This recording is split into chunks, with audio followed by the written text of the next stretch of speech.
લોકસભાની 543 બેઠકો માટે મતદાન માટેની તારીખો જાહેર થઈ ગઈ છે।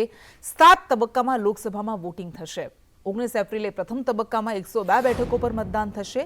26 એપ્રિલે બીજા તબક્કા માટે 89 બેઠકો પર મતદાન થશે। બીજા તબક્કામાં 7 મેના રોજ ત્રીજા તબક્કામાં 94 બેઠકો પર મતદાન થશે। 13 મેના રોજ ચોથા તબક્કામાં 96 બેઠકો પર મતદાન થશે। 20 મેના રોજ પાંચમા તબક્કામાં 49 બેઠકો પર મતદાન થશે। 25 મેના રોજ છઠ્ઠા તબક્કામાં 57 બેઠકો પર મતદાન થશે। 1 જૂનના રોજ સાતમા તબક્કામાં 57 બેઠકો પર મતદાન થશે। 4 જૂને મતગણતરી। ગુજરાતમાં 7 મેના રોજ લોકસભા માટે મતદાન થશે। લોકસભાની ચૂંટણીની જાહેરાત થઈ ગઈ છે। તારીખો જાહેર થઈ ચૂકી છે। 7 તબક્કામાં કુલ મતદાન થશે અને 4 જૂને પરિણામ આવશે। ગુજરાતમાં ત્રીજા તબક્કામાં મતદાન થવાનું છે અને ગત વખતે જે 7 તબક્કામાં જાહેરાત થઈ હતી તે જ વખતે તે જ પેટર્ન પર આ વખતે પણ ગુજરાતમાં પણ ત્રીજા તબક્કામાં મતદાન થવાનું છે। છઠ્ઠા તબક્કાનું મતદાન 25મી મે થવાનું છે અને સાતમા તબક્કાના મતદાનની જો આપણે વાત કરીએ તો સાતમા તબક્કાનું મતદાન 1 જૂને થશે અને 3 દિવસ બાદ એટલે કે 4 જૂને પરિણામ આવી જશે। 543 બેઠકો માટે આ મતદાન થશે અને ગત વખતે 39 દિવસો સુધી મતદાન પ્રક્રિયા ચાલી હતી, પરંતુ આ વખતે એ સમય પણ વધી ગયો છે। 51 દિવસની વાત થઈ રહી છે। 51 દિવસ માટે આખી આ પ્રક્રિયા ચાલવાની છે।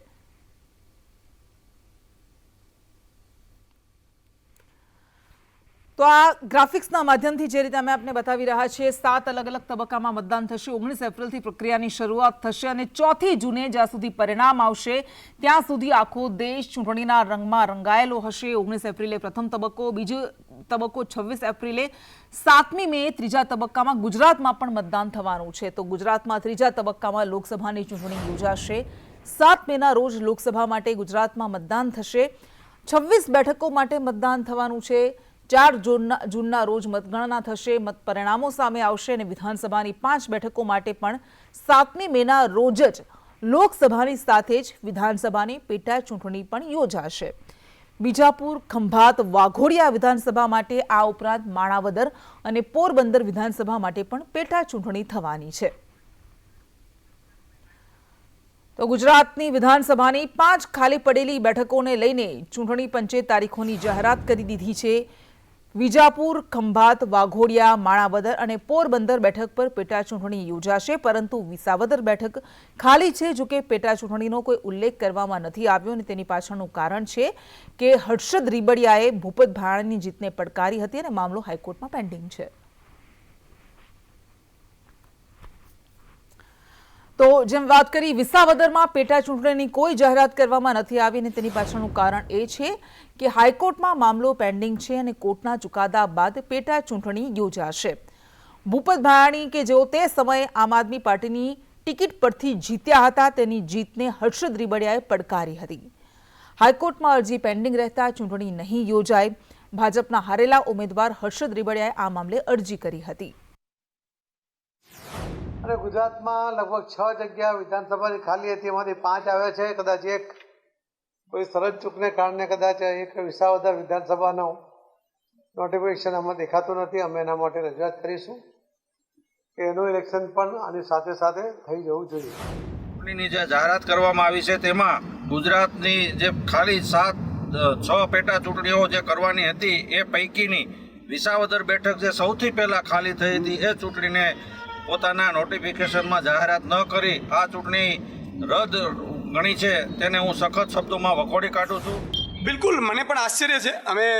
હું પણ પીસી જોતો હતો અને સ્વાભાવિક છે કે આખા દેશની જે પેટા ચૂંટણીઓ હતી વિધાનસભાની એમની જાહેરાત થઈ। વિસાવદર ગુજરાતમાં પહેલી સીટ હતી જે રાજીનામું આપ્યું હતું અને અમે તૈયારી પણ ખૂબ મજબૂતાઈથી કરતા હતા, પરંતુ ખબર નહીં યા તો સરચૂક હશે કે શું છે, પણ અમે ચૂંટણી પંચમાં રજૂઆત કરવાના છીએ। લોકશાહીનો સૌથી મોટો તહેવાર અહીં છે। પ્રધાનમંત્રી નરેન્દ્ર મોદીએ કહ્યું, ઇલેક્શન કમિશને 2024ની લોકસભા ચૂંટણીની તારીખો જાહેર કરી। અમે ભાજપ એનડીએ ચૂંટણી માટે સંપૂર્ણ રીતે તૈયાર છીએ। અમે સુશાસનના અમારા ટ્રેક રેકોર્ડના આધારે લોકો સુધી જઈ રહ્યા છીએ અને તમામ ક્ષેત્રોમાં સેવા પ્રદાન કરીએ છીએ, તેવું તેમણે કહ્યું।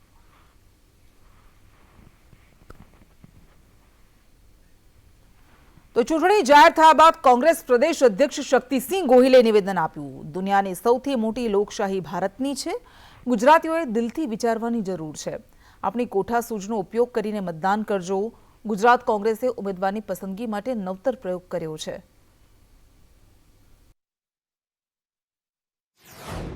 લોકશાહીમાં ચૂંટણી છે એ પણ એક પવિત્ર પર્વ છે. આખરે લોકોના હાથમાં સત્તા છે કે શાસન કોને આપવું.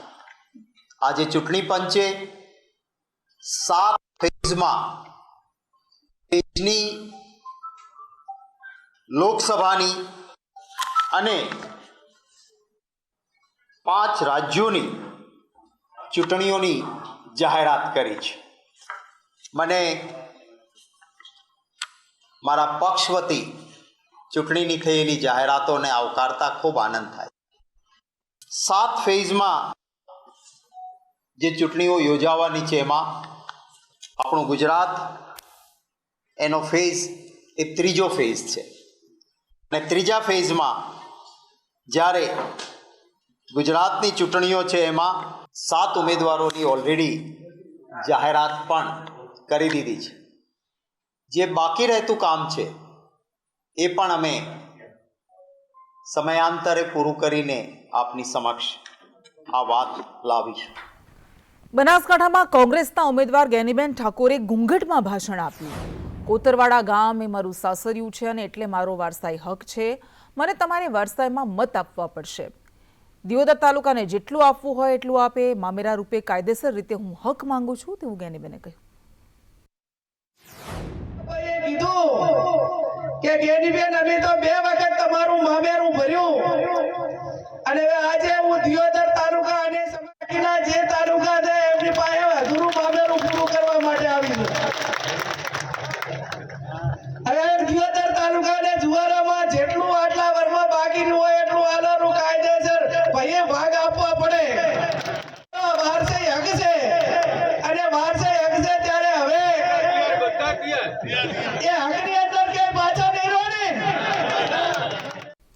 રાજકોટમાં ઉમેદવારોને લઈને કોંગ્રેસમાં તકરાર. વિક્રમ સોરાણીના નામને લઈને 2 જૂથ આમને સામને આવી ગયા છે. વિક્રમ સોરાણી જૂથ પર હેમાંગ વસાવડાએ આક્ષેપ કર્યા છે. કોંગ્રેસના નેતા દલાલ બનતા હોવાનો તેમણે આક્ષેપ લગાવ્યો છે. 700 કરોડની જમીન છોડાવવા માટે કોંગ્રેસના નેતા દલાલ તેવું તેમણે કહ્યું. જે કોર્પોરેટરોના કૌભાંડો આવી રહ્યા છે એ આપના મીડિયાના માધ્યમ દ્વારા જ આપણે આ બધું બહાર આવ્યું. ત્યારબાદ કોંગ્રેસે માનનીય કમિશનરશ્રીને આવેદનપત્ર આપીને બહુ સ્પષ્ટ કહેલું હતું કે આની અંદર ગુનો દાખલ થાય અને કરવો જોઈએ.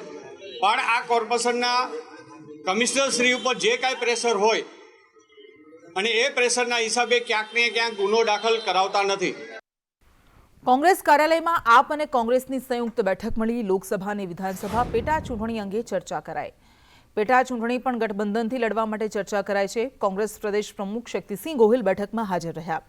આપના પ્રદેશ પ્રમુખ ઈસુદાન ગઢવી પણ ઉપસ્થિત રહ્યા. આ ઉપરાંત ગોપાલ ઇટાલિયા, સાગર રબારી પણ હાજર રહ્યા હતા.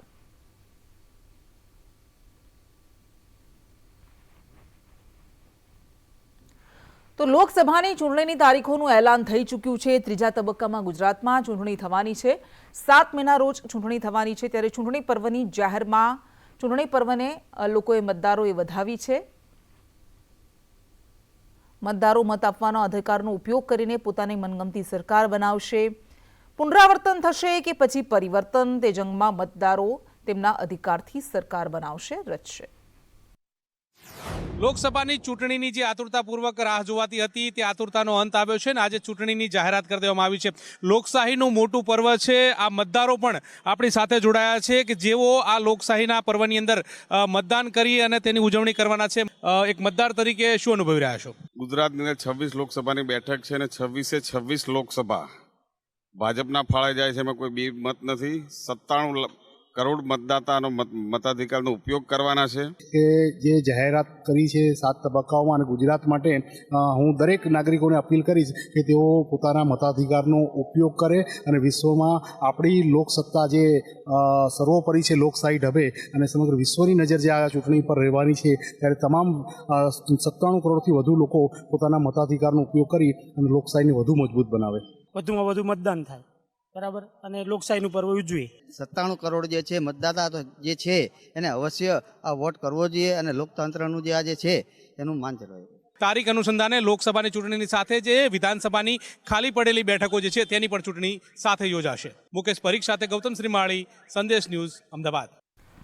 તો લોકસભા ચૂંટણીની જાહેરાત બાદ આચારસંહિતાની અમલવારી શરૂ. શહેરમાં રાજકીય પક્ષોના બેનર્સ, ભીંતચિત્રો અને પોસ્ટર્સ દૂર કરવાની કામગીરી શરૂ. કોર્પોરેશનના એસ્ટેટ વિભાગ દ્વારા શહેરના તમામ વોર્ડમાં કામગીરી શરૂ થઈ ગઈ. કોર્પોરેશનની 3 ટીમ દ્વારા કાર્યવાહી હાથ ધરવામાં આવી. સાહેબ, હાલ અત્યારે કઈ પ્રકારની કામગીરી શરૂ કરવામાં આવી છે જામનગરમાં? હાલે જામનગર મહાનગરપાલિકા દ્વારા આદર્શ આચારસંહિતાની અમલીકરણ માટે જામનગર શહેરના તમામ વિસ્તારોમાંથી જેટલા રાજકીય પક્ષોના હોર્ડિંગ બોર્ડ હોય, ક્રિયોક્સ બોર્ડ હોય અથવા દિવાલ ઉપર જે સૂત્ર લખેલા હોય એ દૂર કરવાની કાર્યવાહી અત્યારે ચાલુ કરવામાં આવેલ છે. ભૂપેન્દ્ર ગોહિલ, સંદેશ ન્યૂઝ, જામનગર. તો લોકસભા ચૂંટણીમાં ઊંઝામાં રાજકીય બેનર્સ ઉતારવામાં આવ્યા. લોકસભા ચૂંટણીને લઈને કારણ કે આજે તારીખની જાહેરાત કરવામાં આવી છે અને આચારસંહિતા લાગુ કરાઈ છે, જેના કારણે ઊંઝામાં બોર્ડ ઉતારવાની કામગીરી શરૂ કરાઈ છે. શહેરના બસ સ્ટેશન સહિતના વિવિધ જગ્યાએ બેનર્સ ઉતારવાની કામગીરી શરૂ કરવામાં આવી.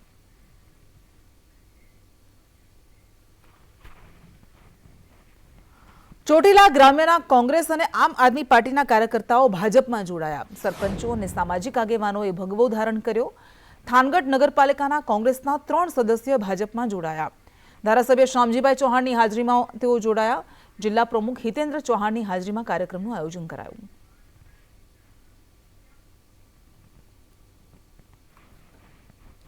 ટિકિટ મળ્યા બાદ કલાબેન ડેલકર ભાજપમાં જોડાયા. દાદરાનગર હવેલી બેઠક પરથી ભાજપે કલાબેન ડેલકરને ટિકિટ આપી છે. પુત્ર અભિનવ ડેલકર સાથે કલાબેને કેસરીયો ધારણ કર્યો. દાદરાનગર બેઠકના પ્રભારી પૂર્ણેશ મોદીએ તેમનું સ્વાગત કર્યું. મોટી સંખ્યામાં સમર્થકો કલાબેન સાથે ભારતીય જનતા પાર્ટીમાં જોડાયા. તો લોકસભાની ચૂંટણીને લઈને ભાજપની તૈયારીઓ. ઘાટલોડિયામાં વિધાનસભા કાર્યાલયનું ઉદ્ઘાટન કરવામાં આવ્યું. સીએમના હસ્તે ઘાટલોડિયામાં કાર્યાલયનું ઉદ્ઘાટન કરવામાં આવ્યું. મોટી સંખ્યામાં કાર્યકર્તાઓ ઉપસ્થિત રહ્યા. આ કાર્યાલય ઉદ્ઘાટન પ્રસંગે સીએમ ભૂપેન્દ્ર પટેલે નિવેદન આપ્યું. તેમણે કહ્યું કે ભાજપ ઇલેક્શન આવે ત્યારે કામ કરે છે તેવું નથી. ભાજપ પાર્ટી હંમેશા કામ કરે છે. ઘાટલોડિયાના લોકોને ડબલ ફાયદો છે. ઇલેક્શન આવે એટલે કામ કરવાનું એવું હતું. આપણે રોજ કામ કરવા ટેવાયેલા છીએ, રોજ જે પબ્લિકની વચમાં જવા ટેવાયેલા છે.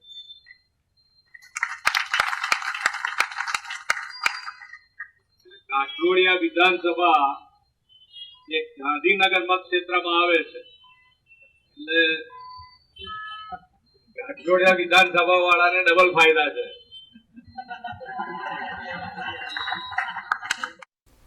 રાજકોટમાં પ્રસૂતિ વખતે મહિલાના મોતમાં ખુલાસો થયો કે હિના પટેલ ગાયનેકોલોજિસ્ટ ન હોવાનું સામે આવ્યું છે. હિના પટેલ પાસે BHMSની ડિગ્રી હતી અને ગાયનેક ન હોવા છતાં તે પ્રસૂતિ કરતી હતી. અગાઉ ગર્ભ પરીક્ષણ અને ગર્ભપાતના કેસમાં પણ કાર્યવાહી થઈ હતી. હિના પટેલનું લાયસન્સ રદ કરવા માટે આરોગ્ય વિભાગને રિપોર્ટ અપાશે. હિના પટેલ સામે મેડિકલ પ્રેક્ટિશનર એક્ટ હેઠળ ગુનો દાખલ કરાશે. હિના પટેલ સામે એટ્રોસિટી એક્ટ હેઠળ પણ ગુનો નોંધાયો છે.